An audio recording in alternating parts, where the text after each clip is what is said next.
right? Michigan, Iowa, what a game, man. What a game. Like, where to start? We got to start with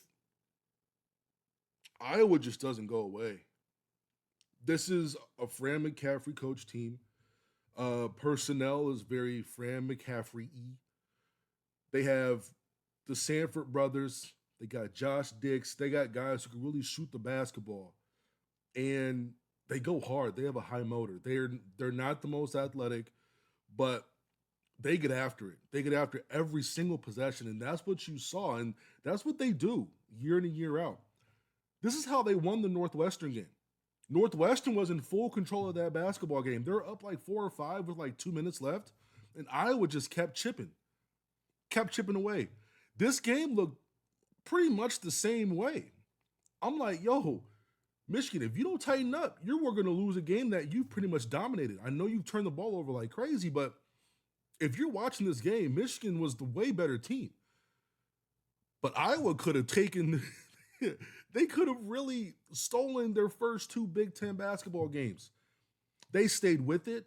I was surprised with how much gravity Brock Harding was causing, especially in the second half, where guys were leaving deadly shooters to run at Brock Harding. And Brock was just probing, waiting till that guy went just enough. Good pump fake, defender jumps, and he's hitting shooters. Michigan's just got to be way more disciplined. You had 2 timeouts there. Danny Wolf, when he caught the ball in the corner, one of the nice things about Wolf is that not only is he tall and able to handle the basketball in the open court, but when someone like him gets trapped, he can usually see over the people that are trying to trap him, right? He's 7 feet tall. If he's getting trapped by 2 dudes who are 6'6", 6'7", he doesn't have to panic. He should be able to see the entire court. I think he panicked a bit, especially when he felt that contact. It was a really good trap. Great rotations by Iowa as well. I forget who he was passing it to. Whoever he was passing it to waited for that basketball. You've got to go to the ball. You can't just wait. You can't just sit there. Iowa is flying around. They're trying to get a deflection, trying to get a turnover. As soon as you saw Wolf was trapped like that, you've got to run to the ball, cut that pass in half. Next thing, you have 2 timeouts. You have 2 timeouts. If you get your over half court and you're in that corner and there's 2 guys on you, just call timeout. Call timeout. The only way you lose that game and give Iowa a chance is if you turn the ball over. That's the only way that happens. But if you start playing that foul game, now that's when you're able to get the game to 2 possessions, right? You're able to get the game to 4, get the game to 5. So threes don't hurt as much. But as soon as they got the turnover, I was like, yo, get to shooters immediately. And they ran right to the ball, and Peyton Sanford popped open. Boom, tie game. Also says a lot about how Dusty May feels about Roddy Gale, because he called Roddy's number when the game was on the line. He didn't call Danny Wolf's number. I thought they were going to go with Wolf out of the timeout, but they went with Roddy Gale. Worked in their benefit, but I think a lot of fans would have wanted to see Danny Wolf with the ball, pick and roll action possibly. But I think that's another thing where I think Dusty thinks that Iowa was prepared for that. So he went with a different look, which I don't mind. I don't mind it. Worked in their benefit. You had Roddy Gale going downhill against, I think it was Price Sanford, who's a true sophomore. Didn't really play a lot last year, a little sparingly. Roddy Gale's a better athlete. He's faster. He's quicker.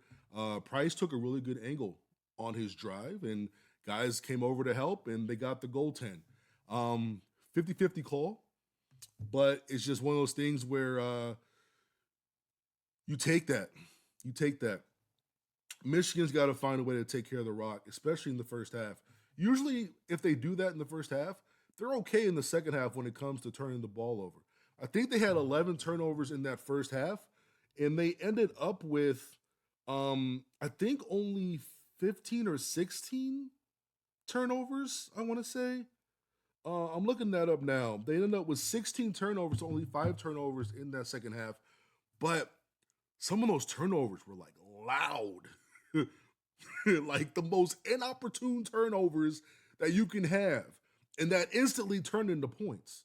So Michigan can't continue to beat themselves because they start this year 2 0. They start this year 2 0, right? Big win out the road at Wisconsin. And then you're hosting an Iowa team that just stole a game from Northwestern, coming in with house money. Hey, play this game close and let's see if we're there at the end. It's a win for them. It's a big win for them. But you got to take care of the rock. You're up 20-4 in the first half. You got to push that to 20-25. I feel that they started to get sloppy. There was one segment over a minute and 12 seconds. They turned the ball over 4 times. And I'm like, we haven't seen this in a few games. But we know it's in there. We know it's in there because we've seen it multiple times now. They got to take care of the basketball. All the pretty stuff with Wolf and Goldin, I love it. Everyone loves it. Because it's a bucket almost every time because they can't guard it. I even loved it late in the second half when Iowa shifted their backside defense all the way to help on Goldin, to help on the drive, and Danny didn't force. He made the right choice, gave it to Trey. And then Trey has a drive on Brock Harding. I'm not sure what happened with this layup. It wasn't even close, but that was a really good take, really good read by him. Just got to take care of the rock. Just got to take care of the rock. That's what it comes down to. Understanding time and score. I love Trey today. He had a rough game against Wisconsin, and he deferred against Wisconsin. He knew that Wolf had it going, knew that Goldin had it going, but Trey did a really good job today in terms of just hitting shots, being aggressive. He hit dude with the Sham God. I haven't seen the Sham God in Big Ten play before, but hit him with a Sham God for the lay. He had a really nice game. Iowa, man, Iowa just didn't go away. And that's part of the Iowa culture, man. Part of the Iowa culture. Peyton Sanford had 3 points in the first half. He ended up with 19. And he had some big shots. The way that he's been able to really extend his game, like off the dribble, getting to the midi, getting all the way to the rim, has been so good to see because everybody's going to step on his toes because he's a shooter. And shooters shoot, right? Not shooting great this year, but he's doing a lot of other things a lot better. Brock Harding had a nice game. Price had a nice game off the bench. Thelwell had a nice game as well. Cheese had a nice game off the bench for Michigan. High-scoring game. This game could have gone either way, and it's all because of turnovers. You got to be able to continue to take care of the rock, continue to preach that in practice, hold each other accountable, because when you take care of the ball, if this team has less, like 11 turnovers or less, this is a top 15 team in the country. Just with the way that they can shoot it, with the type of personnel they have, their style of play. Like, how are you going to guard pick and roll between 2 7-footers when you got 40% shooters waiting? Who are you going to help off of? You want to do X out and all this stuff. Who are you going to leave? Talking about backside help, why is Michigan doubling post players and leaving shooters? They left Price and left Peyton Sanford like multiple times. I don't understand that. That's just undisciplined. Why are you going for steals? Vlad can hold his own against Owen Freeman. I assure you he can. He can hold his own down there, bro. Like, let him lock up. And Iowa did a really good job of not panicking. One pass out and shot. Every single time, shot. Another shout out, man. Vlad, I'm not going to say he's arrived, but I'm going to say that since Xavier, he's been a whole different player. He's playing like each game is his last game. I don't know who talked to him before that. I don't know what happened, but in his first several games, he had 2 points, 8, 8, 8, 12, and 8. In the last three, he's had 18, 24, and 20. He's being so aggressive on both ends. So aggressive, and you can see it with his free throw attempts. The last three games, he's attempted 24 free throws. In the 6 games before that, he attempted 20 total. Like, he's just being more aggressive around the rim. He's more sure of himself. He's starting to have better touch, starting to dunk the ball, starting to be more patient. So good on him. Good on him. I am good for this Michigan team to be able to go through a little bit of adversity through themselves and to be able to still hold off an Iowa team that is fiending to compete for a Big Ten. This is a scary Iowa team. Like, this is a really good win. They were voted like, towards the bottom of the league. This is a Fran McCaffrey Iowa team. They're always finishing in like the top 8 or 9. They're always finishing in the top half of the league because they have a special style of play. On the net, they're 59. This is a really good, tough Iowa team. And for Michigan to go through what they went through, allowing them back in the game and still holding serve, I think they gave up one lead for like 30 seconds. But to be able to go through all that and still come out with a W is absolutely huge. I'm not sure, where you go from here if you're Iowa. I think if you're Iowa and you split your first 2 games with the way that they've gone in terms of having to come back and try to like come up with some like miracle play. They beat Northwestern with zero point 0.8 seconds left, and they had to shoot a fadeaway like 35-foot three. It was very similar to how the Michigan game ended, except one went in and one didn't. That's really the only difference. Iowa plays Iowa State next, big rivalry. Iowa State's nice. They got Lipsy, they got Kashan, and Iowa State's playing at a very high level.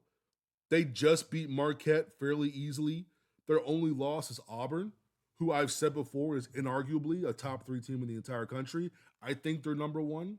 I know they just lost, but I think they're number 1. But big game for them. You would want them to win if you are a Michigan fan or if you are a Big Ten fan. You want Iowa to go out and win those games. I know Nebraska has a certain feeling about Iowa fans, but when it comes down to it, bro, you want that team to go out there and kick Iowa State's ass, man. You want them to go out there and be able to hit shots, hit big shots, and turn up and have fun. But overall, this was a very winnable game by Iowa, and it all came back with their defense and their ability to flip the court from defense to offense, which is crazy to say from a Fran McCaffrey team, but they've got guys who all work very, very well together. They were missing Traore today. When I saw that he was going to be out, I felt that the Danny Wolf experience was going to be tough for them. Because I think Traore is someone who's so athletic at 6'7", 6'8", really able to move. I think that would have been a much better matchup. And for him to not be at their disposable. I don't know, something like that. If he's not available for Iowa, guarding Danny Wolf becomes 2 to 3 times harder because you don't have the athletes. And also, when teams start putting these little guards and wings on Danny Wolf, Michigan needs to stop overthinking it. Just put Danny in the post and play off of him.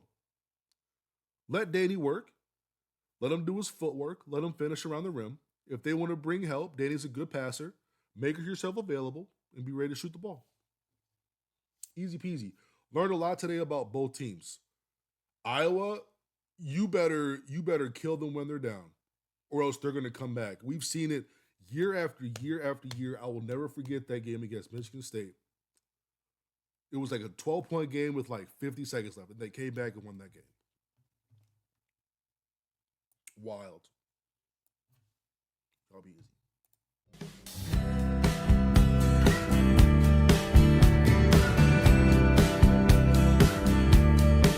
Van Dyke Edge